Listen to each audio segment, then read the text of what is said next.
La, la deuxième chose que tu dois savoir, que j'avais dit les dimanches passés, je pense, la famille est un portail qui permet à l'homme de fonctionner sur terre selon les dimensions de gloire prévues dans les cieux. La famille est un portail. Tu es spirituel avant d'être charnel. Ce n'est jamais le contraire. Jamais ta chair a intervenu avant ton esprit. Ton esprit a existé avant que ta chair existe. J'ai toujours dit, lorsque nous lisons l'histoire de Jérémie, les gens trouvent très spéciale la vie de Jérémie en disant, la Bible dit, avant que tu sois dans les ventres de ta mère, je t'avais connu, je t'avais consacré. Ce n'est pas spécial. Excusez-moi de tuer votre joie. Ce n'est pas spécial. C'est la vie de tout homme. Tout homme qui existe a été connu de Dieu avant d'être connu de ses parents. Tes parents ne t'ont pas connu avant Dieu.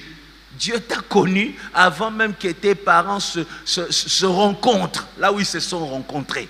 Tu dois mettre ça dans ta tête. Tu as existé dans un espace qu'on appelle éternité, là où le temps n'a pas d'impact. Ce n'est que lorsque tu entres sur terre que tu commences à fonctionner selon le temps, selon les saisons et selon les périodes. Est-ce que tu m'entends? Maintenant, pour que tu apparaisses sur cette terre, pour que tu commences à exister, tu es qu'un esprit. Tu es un esprit qui existe. Ton enfant qui va naître, qui n'est pas encore né, est un esprit qui existe quelque part. Dès que toi et ta femme vous serez prêts, Dieu prend cet esprit et dépose ça dans ta sémence. Ça devient un être humain. Et pour que cet être humain puisse apparaître sur cette terre, Dieu crée la famille. Dieu prend un homme quelque part à Bassankoussou, prend la femme à Madanda, le réunit et ça fait une famille pour que l'enfant puisse naître. Vous comprenez? La famille est un portail. Alors le problème c'est quoi? J'ai toujours dit, je vous ai dit l'autre fois, si je passe par cette porte et qu'à cette porte il y a des toiles d'araignée, dès que j'entre dans cette église, vous verrez sur ma chemise des toiles d'araignée. Bien que je me suis lavé, je me suis préparé, j'ai repassé mes vêtements. Mais le problème, c'est qu'après avoir repassé mes vêtements, je suis passé par une porte qui n'était pas pure. Vous voyez, ma condition, ma première condition en entrant ici sera une condition déterminée par la porte par laquelle je suis passé. Vous comprenez? Alors, la famille est un portail. Si tu passes par une famille où il y a eu une malédiction, il y a une condamnation qui domine. Lorsque tu entres sur cette terre, ce n'est pas que Dieu t'a créé condamné, mais tu es passé par un portail où il y a une condamnation. Vous comprenez? C'est pour ça que plusieurs viennent au monde avec beaucoup de réalités. Et chaque famille a un type de condamnation. Je dis chaque famille, j'espère que ta famille n'est pas condamnée au nom de Jésus-Christ. Ouais, il y a des familles, quand tu entres là-bas, pour mettre au monde, c'est une difficulté. Il y a des familles, quand tu entres là-bas pour réussir la vie, c'est une difficulté. Il y a des familles, quand tu entres, ton cœur est porté et tourné vers les fétiches. Il y a des familles où, moindre mal, ils pensent à un féticheur.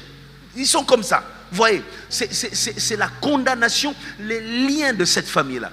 Maintenant, quand tu entres dans cette famille-là et que tu es entré par une porte où il y avait une malédiction, une porte où il y avait une maladie qu'on appelle héréditaire. Eux tous souffrent de la même réalité. C'est la porte. Hier, j'étais en train de prier avec ces deux hommes de Dieu. On a prié jusqu'à 23h minuit, quelque part comme ça. On n'a pas beaucoup dormi. Hein. Que Dieu vous bénisse. Est-ce que vous voulez les bénir? Ils ont lutté avec moi. On a prié toute la nuit et puis on est encore là en train de tenir. Quand on priait hier, on priait pour ce culte. On demandait à Dieu de faire grâce pour toutes les familles qui vont venir à la cité Bethel aujourd'hui, que l'Éternel délivre. C'est ce qu'on a demandé hier dans la prière et que l'Éternel le fasse aujourd'hui. Au nom de Jésus, soyez délivrés, soyez libres, soyez puissants. Lorsque nous sommes en train de prier, je voyais une porte rouge. Le portail était rouge, mais je voyais comme si ce portail avait une tête, la tête d'une femme. Et j'entendais cette femme dire: ils sont mon sang. C'est-à-dire, tels qu'ils sont venus au monde, je suis leur mère ou leur grand-mère, ils sont passés par moi et il y a mon sang qui coule en eux. Vous voyez ça? Elle disait ça, ils sont mon sang. Alors, ces 12 qui étaient en train de diriger la prière, mais ils donnaient des intentions d'autres choses, mais moi j'ai commencé à livrer un combat spirituel. Je priais contre cet esprit-là que je voyais. Je priais contre ce portail-là. Je priais, je disais à Dieu que ça tombe, que ça tombe, que ça tombe au nom de Jésus. Et plus je priais, à un moment, j'ai vu que le portail est tombé et je déclare que sur ta famille, ce portail démoniaque est tombé au nom de Jésus-Christ. Alors, la réalité c'est ça. Lorsque tu portes le sang de quelqu'un, lorsque tu es venu au monde au travers du sang de quelqu'un, cette personne a comme une puissance sur toi. Vous comprenez? C'est ça la réalité. Mais c'est une réalité qui ne devrait pas vous faire peur. Pourquoi?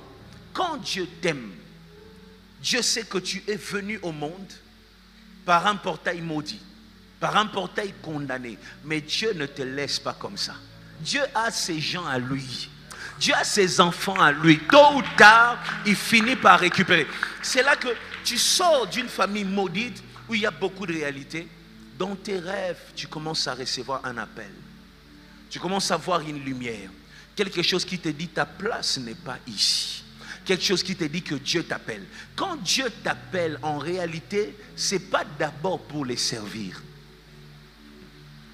Dieu t'appelle pour que tu te débarrasses d'une réalité qui t'empêche d'être ce que lui avait prévu que tu sois. C'est comme ça d'abord qu'il faut définir l'appel. Parce qu'il y a des gens, quand Dieu l'appelle, ils pensent que c'est pour l'intérêt de Dieu qui doit tout laisser. Non, c'est pour ton intérêt d'abord que tu dois tout laisser. Tu comprends ça? Dieu t'appelle pour que la malédiction du portail ne domine plus sur toi. Voilà pourquoi quand tu viens dans cette église et que tu sens que l'appel de Dieu est sur toi, quand tu adores Dieu, adore-le sérieusement. Quand tu les bénis, bénis-les sérieusement. Quand tu le remercies, dis-lui merci parce qu'il y en a beaucoup qui meurent condamnés, qui meurent liés, mais toi il t'a appelé à son admirable lumière pour que tu sois différent de ceux de ta famille, différent de ceux de ta génération, différent de ceux qui sont nés de la même mère que toi. Bénis Dieu, balance la main, dis-lui merci pour l'appel sur ma vie. Merci pour ta grâce. Merci pour le choix. Merci, nous étions nombreux, tu as choisi ma barque comme tu as choisi la barque de Pierre pour me distinguer. Dis à Dieu merci, c'est toi qui me distingues. C'est toi qui me distingues. Tu distingues ma famille. Je sors d'une famille où il y a beaucoup de réalités, mais tu me distingues par ta grâce. Tu me distingues par ta volonté. Est-ce que tu peux le faire à haute voix? Dis-lui merci, toi Dieu qui me distingue. Toi Dieu qui me distingue. Toi Dieu qui me distingue. Toi Dieu qui me distingue. Toi Dieu qui me distingue. L'oriman de ça et quand t'es blanc.